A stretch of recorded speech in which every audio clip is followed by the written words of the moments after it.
Now, let's look at the control plane.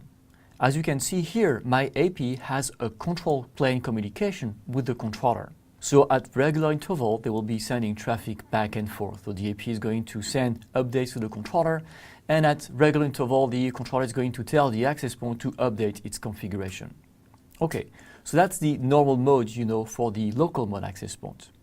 When the access point is in Flex Connect mode, that doesn't really change in the sense that the AP is still managed by the controller.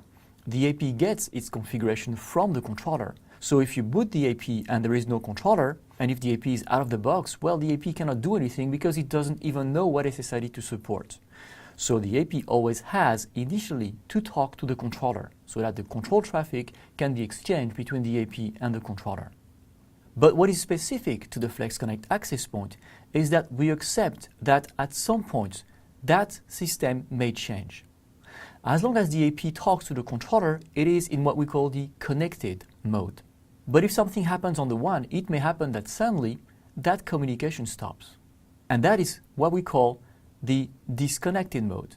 The other name for it is standalone mode. In that mode, the AP survives that loss of communication.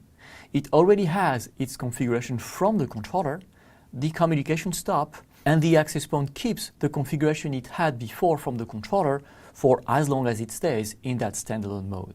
So keep in mind that standalone mode is never a starting mode. In other words, the AP has to connect to the controller first, and then it can switch to standalone mode and resist that mode. A local mode AP in standalone mode would simply panic, right? It needs connection to the controller all the time, so it will reboot, will try to discover another controller, try to join another one. That would be the local mode behavior. The Flex Connect is special in that it survives this loss and just stays there with the config it had from the controller and will apply this configuration until it regains connectivity to the controller. So what happens to the client traffic when the AP switches to standalone mode? Well, it depends on the SSID. Of course, if you have centrally switched traffic, things that you are sending to the controller, well, there is no controller anymore. So those clients cannot stay connected. There is no place where to send their traffic. Those clients get disconnected.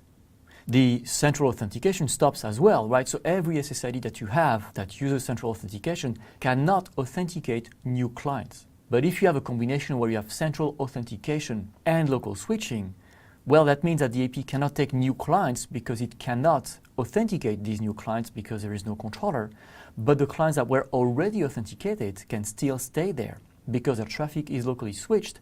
So until the client session expires, the AP can continue servicing those clients and locally switch their traffic. But of course, the minute their session expires or they have to renew their credentials, well, that session stops because there is no place where to renew the credentials. Of course, locally switched traffic and locally authentication still continues without the controller.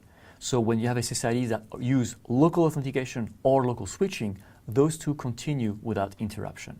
Okay, so these were the principles of data plane and control plane. Keep those clear in your mind because as we start configuring, things may look a little bit more confusing. So you have to have this scheme clear to understand what we do.